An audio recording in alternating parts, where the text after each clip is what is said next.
నెల్లూరు జిల్లా దొంతలి dumping యార్డ్లోని processing ప్లాంట్ల పనులను మంత్రి నారాయణ పరిశీలించారు. పనులు శరవేగంగా సాగుతూ ఉండటంపై ఆయన అసంతృప్తి వ్యక్తం చేశారు. గత ప్రభుత్వం అవగాహన, విజన్ లేక ప్రజలపై చెత్త పన్ను వేసి 153 లక్షల టన్నుల చెత్తను వదిలించి వెళ్లిందని మండిపడ్డారు. తమ ప్రభుత్వం వచ్చాక 2 ఏళ్లలో 130 లక్షల టన్నుల చెత్తను తొలగించామని అన్నారు. జులై నెలాఖరు నాటికి రాష్ట్రంలోని 107 ప్రాసెసింగ్ ప్లాంట్లను ప్రారంభిస్తామని చెప్పారు. దొంతలిలో జిందాల్ కంపెనీ ఏర్పాట్లు చేస్తున్న వెస్ట్ ఎనర్జీ ప్లాంట్ పనులను 2 ఏళ్లలో పూర్తి చేస్తామన్నారు. ఏపీని చెత్తరహిత రాష్ట్రంగా తీర్చిదిద్దేందుకు ఏపీ విజన్తో 300 కోట్ల రూపాయలతో ట్రీట్మెంట్ ప్లాంట్ల ఏర్పాటుకు ఆమోదం లభించిందని మంత్రి వెల్లడించారు.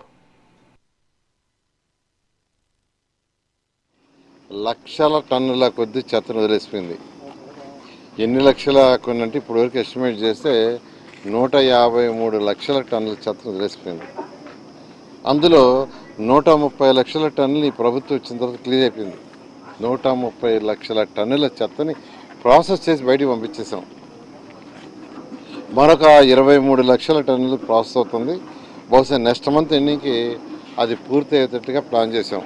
వర్షాల వల్ల ఇబ్బంది లేకుండా ఉంటే నెక్స్ట్ మంత్ ఎండింగ్కి ఈ రాష్ట్రంలో మొత్తం. అయితే ప్రస్తుతం వచ్చే చెత్తను ఏం చేయాలి? గత ప్రభుత్వం కుప్పలుగా పెట్టిపోయిన చెత్తని ఈ ప్రభుత్వం వచ్చి క్లీన్ చేసింది.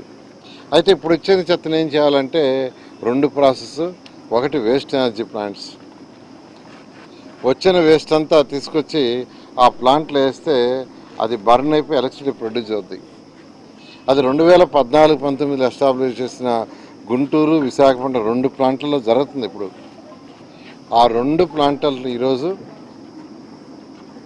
2408 టన్నులు, గుంటూరు ప్లాంట్లో 1400 టన్నులు, విశాఖపట్నంలో 1400 టన్నులు, మొత్తం 2800 టన్నులు దాంట్లో వేస్తున్నారు. ఏ రోజుకి ఆ రోజు చెత్త, ఏ రోజుకి ఆ రోజు బర్న్ అయిపోయి ఎలక్ట్రిసిటీ ప్రొడ్యూస్ అవుతుంది.